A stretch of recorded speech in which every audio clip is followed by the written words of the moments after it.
Well, hello, YouTube and fellow Mesmers. My name's Kilia Depregen, and you may know me from such titles as Confusion Mesmer, Aquify, Lockdown, and Cinefusion. But today, I'm going to be bringing you the latest build that Avatar and Kilia are running, which is the Triforce build. And it's aptly named because it has three main mechanisms for damage, hence the Triforce. Now, I'm sure nearly everyone here who's watching this video has had a go at Glamour and Confusion, and there was nothing better than allowing the enemy to kill themselves, basically. And it's one of the gameplay aspects that I really enjoyed.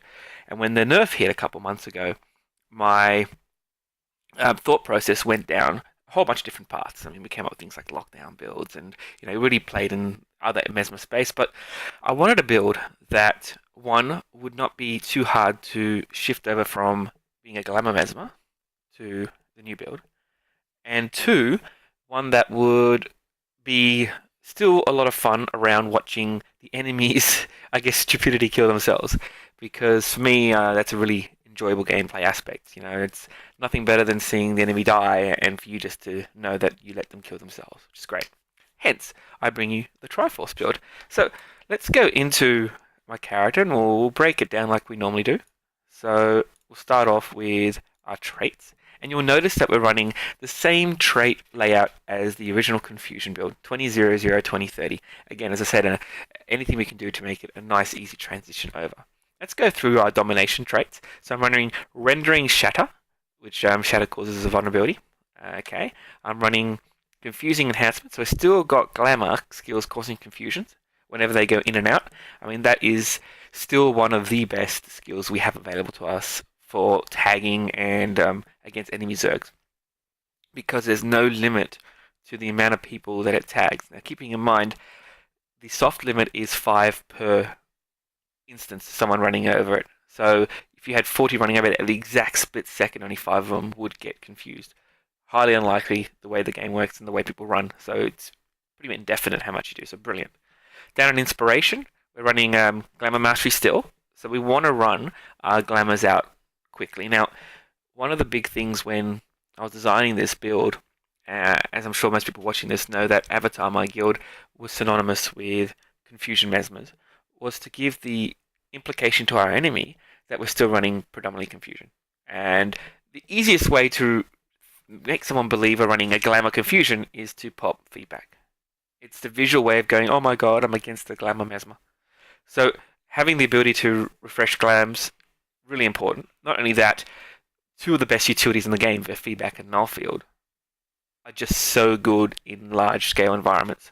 Null field itself not only is an ethereal field, but because it rips away the enemy's boons and also cures your conditions, it's a double whammy. And if you have 2, 3, 4, 5, 10 mesmers putting down null fields synchronously, you're going to have no conditions on you, and your enemy's going to have no boons. It's absolutely brilliant.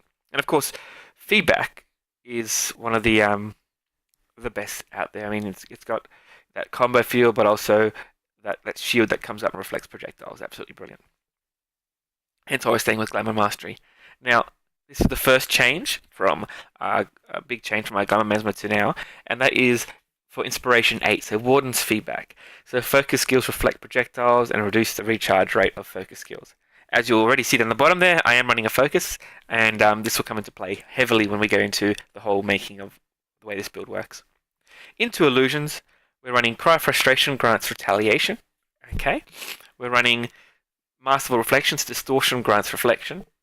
And then we're running Illusionary Persona, big change here, where you count as a shatter. Now, for those who are already seeing this and going, okay, I see what's happening here, the Triforce build is designed around the 3 ways of an enemy to kill themselves. So it's Triforce 1, it's Confusion, 2 is Retaliation, and 3 is Reflection. By putting those 3 into a Zerg, they're still going to be damaging themselves as much, if not sometimes more, than what Confusion was doing. And they're going to be burning themselves down because they've got that 1-1-1-1-1 mentality, which is brilliant. It suits into the build exactly what I was looking for perfectly. Down to the utilities, and I'm still running Pair of Dwama because for me it's still the heal that is the most useful at the present time. Now, I do switch it out depending on how I'm feeling with mirror for the reflection, and we'll talk about that a bit more, how it synergizes into this build. On top of that, though, I'm running the same three utilities as we were running back in Confusion. So I'm running mirror images, having those extra clones and the stun breaks, brilliant. In Nullfield, we talked about your feedback, and of course, I still love my hounds. They're absolutely brilliant. Weapons-wise, we're running the Scepter. Scepter is really important because confusing images still is extremely powerful against a large group environment. Because it targets 5 individuals, drops 5 stacks of confusion, that's a potential 25 stacks of confusion plus a potential 5 damage across everyone. So really useful there. And of course using the focus, because predominantly one of the main sources of our damage is the Temple Curtain Reflect. So with it on its quicker cooldown, you can drop down the Temple Curtain, leave it up, and then drop it down again. So I've shifted away from using Temple Curtain as much as a pull. It's still there as an option, but more as a reflectability. And of course, you've got your Phantasm Ward, and you throw it in the middle, then it's going to reflect as well. Still running the Staff, because I believe the Staff is absolutely brilliant in World v World, and especially in a group environment. You know, you've got your Escape clones, you've got your Chaos Armors, and your Chaos Storms, you can't go wrong there. Okay, onto equipment. So equipment-wise, I'm still running, and as you can see, there's not much change here. The Superior Runes of Undead with the Rabid set. Okay, and the reason for this is twofold. Firstly, well, let's make threefold, right? Firstly, toughness is extremely important in World v World. You'll find that most builds that are synergetically designed around working as a group have toughness as one of their stats. It's what keeps you alive out there. Secondly, we're running a condition damage deal because to make confusion still do some damage and to really support the way this build works, we want to still have a high enough condition damage, and hence why we've gone for the Runes of Undead as well. Lastly, though, and importantly, we've kept the precision. Now, precision is important, more important in this build because reflection, for those that don't know, isn't scaled by power or anything else except for critical. So any ability that gets reflected has the ability to crit. So if an enemy shoots you with whatever they've got, let's say they shoot you with I don't know, an ether bolt.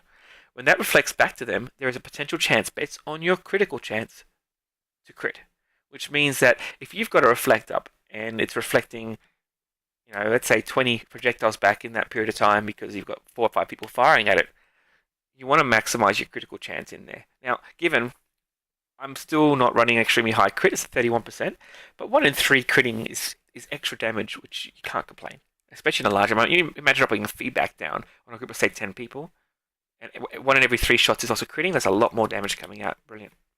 Now, one of the big changes happen here is the weapons. So the weapons have changed, and we're using Giver's weapons at the moment, and with the plus 10 condition damage. Now, the reason for this is we're getting the precision. All right, brilliant. We're getting a bit of vitality, which you can't complain either. But on top of that, what's really big here is your condition duration. Now that the confusion nerf has hit, that 10% condition duration, or in this case 20%, is actually worth more than the condition damage you are getting on your weapons. It's worth losing a bit of condition damage to have the extra length of condition duration, especially considering most people now won't cleanse confusion. As far as sigils go, what we've done to sort of really bolster up the way that this build now works is we're shifting to a bit more might orientated, because for those that don't know, might grants you a bonus to both power and condition, so you're getting a bit more of a buff towards your condition damage, which is needed. I mean, if you run this build and you have a stack of 25 might, let's say you do it because you've got a group of, you know, a group running and they're stacking, you'll be doing 3/4 of the confusion damage you were doing previously. So it's a big game changer in regards to making sure you're doing sustained damage. So 30% chance of might on critical. Now remembering, we're still getting 31% critical chance. Plus, this critical does go off on reflect criticals as well. So you're getting might quite often from a 30% critical. And you see it's on both weapons. That's a key for this build, really. And then finally, I've got to gain 3 stacks of might on a swap as well. Alright, now moving to the accessories. I'm still running Rabid here, as you can see. I have started getting my Ascended gear finally, and it is a precision, toughness, condition damage with a vitality on top of it as well. So again, it's really bolstering the rabbit aspect with having some extra vitality on top of it as well. Alright, food-wise, let's go into the food. So on my foods, I am running usually a Master Tuning Crystal, but I can swap between that and the Maintenance Oil for that extra precision. So those are my two spanners. Food-wise, I do swap between foods, so I've got my veggie pizza still. I use the Bowl of Orion Truffle and Meat Stew if I want to get more might, and also dodge a bit more, so I get some more active defense. Running Omniberry Ghost if I want to go into Lifesteal, because again it's on Critical, and Critical is a bit more powerful this build now. My Bowls of Lemongrass Poultry Soup in case I want to get Condition Duration drop to protect myself a bit more, and finally on Berry Compotes if you're running in a big group and you're dropping a lot. A couple other things, but nothing really major there. And of course on my Siege, and it's purple now, yay!